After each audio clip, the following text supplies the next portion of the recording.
Bonjour à toutes et à tous, je m'appelle Lilian Aliaga, bienvenue dans le Récap Crypto, cette nouvelle série de podcasts sur la chaîne YouTube de Cryptost, dans laquelle on vous propose de rebalayer ensemble les principales news qui ont fait l'actualité de la semaine dans le monde des crypto-monnaies.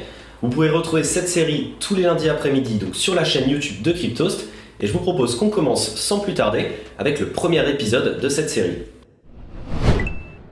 Et on commence les actualités de cette semaine en parlant de l'homme le plus riche de l'industrie des crypto-monnaies. Si vous pensiez que j'allais parler de Satoshi Nakamoto, eh bien vous vous trompez, puisque cette semaine, Bloomberg a publié une étude dans laquelle elle révèle la fortune de Changpeng Zhao, le PDG et fondateur de la plateforme d'échange Binance, et celle-ci est estimée à plus de 95 milliards de dollars, une fortune colossale qui en fait le 11e homme le plus riche du monde, mais également l'homme le plus riche de l'industrie des crypto-monnaies, loin devant l'énigmatique fondateur du Bitcoin Satoshi Nakamoto et ses 45 milliards de dollars estimés, et loin devant surtout son principal concurrent, Sam Bankman-Fried, le PDG de la plateforme d'échange FTX et ses 25 milliards de dollars. C'est bien la première fois que la fortune de CZ est ainsi estimée. Elle est ahurissante, mais elle témoigne surtout de l'ampleur qu'est en train de prendre Binance au sein du paysage des crypto-monnaies. On continue en parlant encore une fois de Binance. Pourquoi? Eh bien vous le savez peut-être, en ce moment se déroule la Coupe d'Afrique des Nations, la compétition internationale de football africaine. Elle s'est lancée le 9 janvier dernier, et le sponsor officiel de cette compétition n'est nul autre que Binance.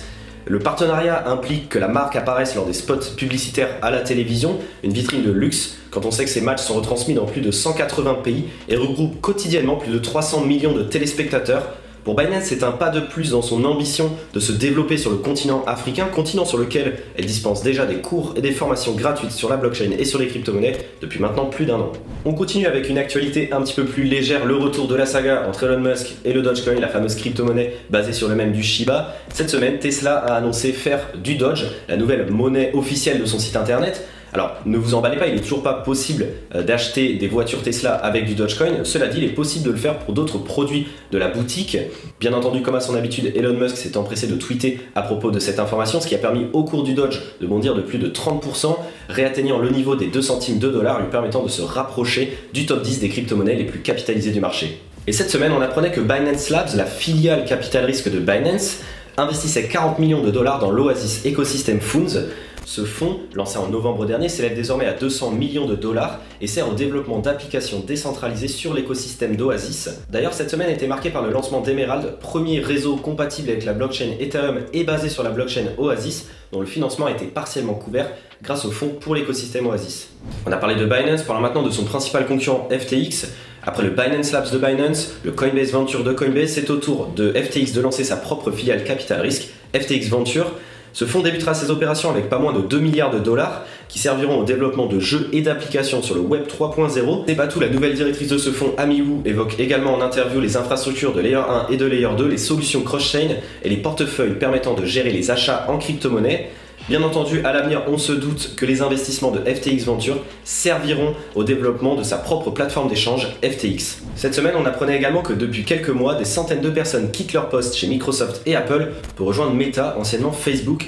Parmi eux, des anciens cadres, des hauts dirigeants, mais également des ingénieurs spécialisés en intelligence artificielle. Pourquoi? Eh bien tout simplement parce que Meta continue de travailler sur le développement de son métaverse. Alors comment est-ce que la société a réussi à convaincre ses profils de quitter des emplois chez Microsoft ou chez Apple pour les rejoindre? Eh bien tout simplement en doublant leur salaire, ce qui a également permis de revaloriser l'ensemble des salaires du secteur. Cet exode n'est pas un cas à part, on le sait, à l'image de l'ex-PDG de Twitter, Jack Dorsey, de nombreux cerveaux de la Silicon Valley quittent leur poste dans des GAFAM pour rejoindre des startups ou des entreprises du monde de la blockchain et des crypto-monnaies. On termine ce tour des actualités de cette semaine en parlant du milliardaire et investisseur de renom Bill Miller, qui a annoncé avoir investi plus de 50% de ses liquidités dans le Bitcoin, une nouvelle supplémentaire qui témoigne que de plus en plus de grosses fortunes se tournent vers le Bitcoin, notamment pour se couvrir des problèmes tels que l'inflation.